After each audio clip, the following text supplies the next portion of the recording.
welcome back. My name is Miki Kashtan, and after a month's break, we're back with the Conflict Hotline, where what you say next can change your world.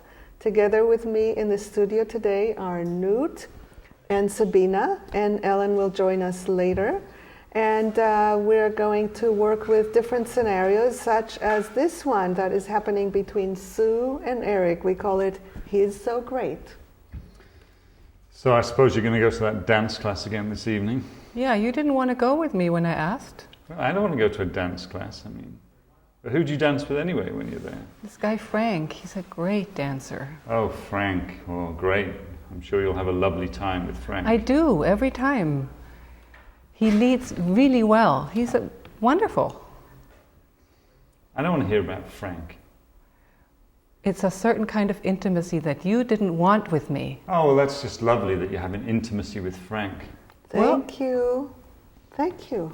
You recognize this kind of situation? Maybe not exactly this, but something like this must have happened in your life. The purpose of this program is to support you and other people who are viewing this program in learning to have skills for resolving conflicts. And this program is an all-volunteer effort. The cast and some of the crew are affiliated with Bay Area Nonviolent Communication, an organization I co-founded, whose vision is a world where everyone's needs matter and people have the skills for making peace. And the rest of the crew are affiliated with Berkeley Community Media, which is also hosting us here in this studio. If you would like to participate in this program, you can call us. The number is, and you can call from anywhere in the world, the number is 510-433-0700.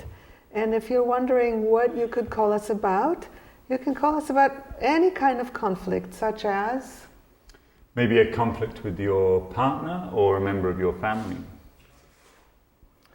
Or a conflict in your community, or somewhere with friends. Or it can be something in your workplace, or it could even be an inner conflict. Any kind of conflict, you can call us and we will help you by showing you how you can revisit scenarios such as the one we just started with and see if it can be different. So which one of you would like to stretch and address the situation differently today? I'd like Sue to stretch. You'd like Sue to stretch? Yes. It's always me. Are you willing? Am I willing? Okay. So that breath, if you notice that breath, this is something that is often very helpful because I'm imagining that in this little breath, you have really gone quickly through an inner process of really finding the willingness so that you won't have resentment later. Is that true? Yes. What helped you find the willingness? When you first asked, there was resistance. And then I went inside and remembered that I actually want to have connection with my husband. Yes, thank you. So, let's start from the top. So, I suppose you're going to go to that dance class again tonight? Yes, I really like the dancing. Yes, I'm sure you do. Frank, again, is it you'll be dancing with? Yes, it's very innocent, but he's a great dancer. Oh, yeah. I'm sure he's a wonderful dancer, yeah. So I'd like to pause this for a second because I want to check in with you. Do you get a sense that he's unhappy? Yes, I think he's unhappy. And do you have a sense that continuing to explain yourself will address his unhappiness? Probably not. This often happens to many of us, that we think if the person just understood what my intentions are, then they wouldn't be upset. So we try to explain the intentions, but that doesn't really speak to what the upset is about, because the upset is about the meaning that the person has to it, and until they are heard, they probably are not likely to be able to hear you. So see if you can try to hear what might be going on for him in this unhappiness of his. What do you think is going on for him?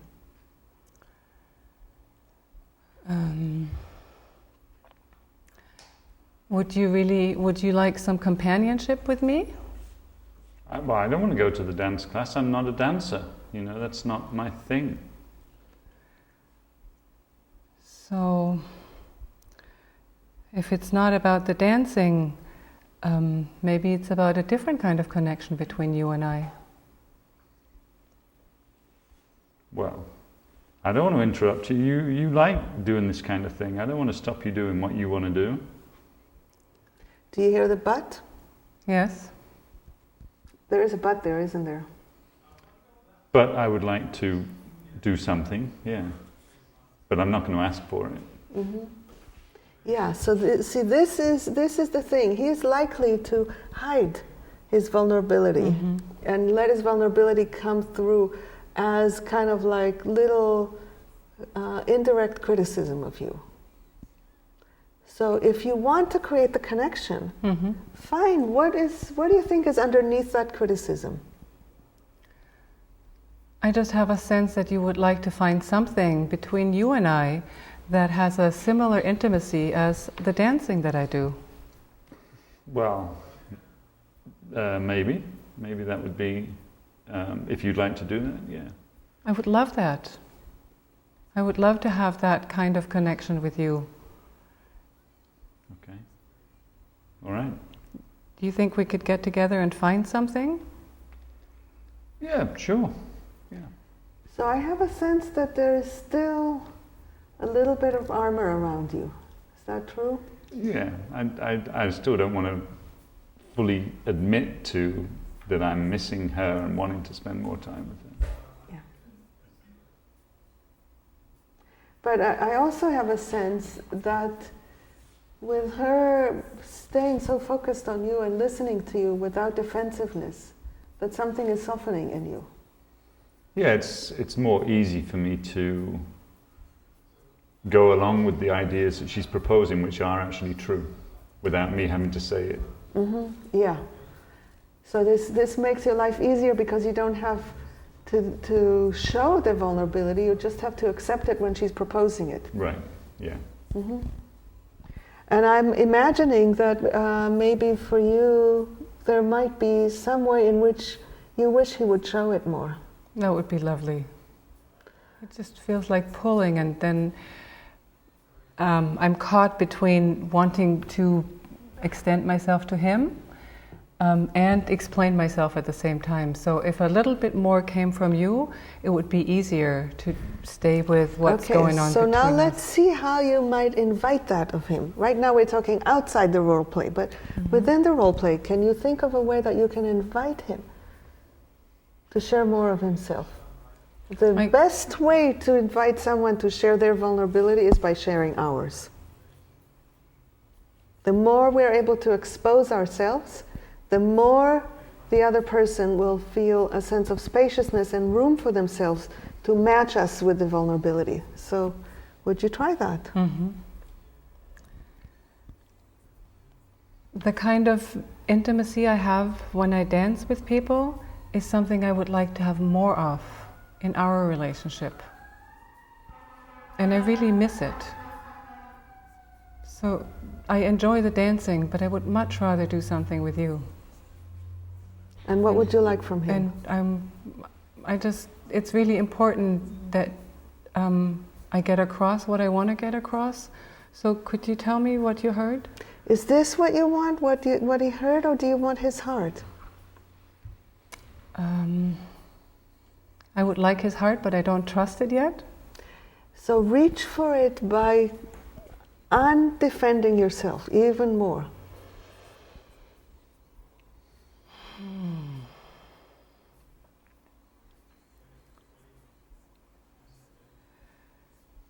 So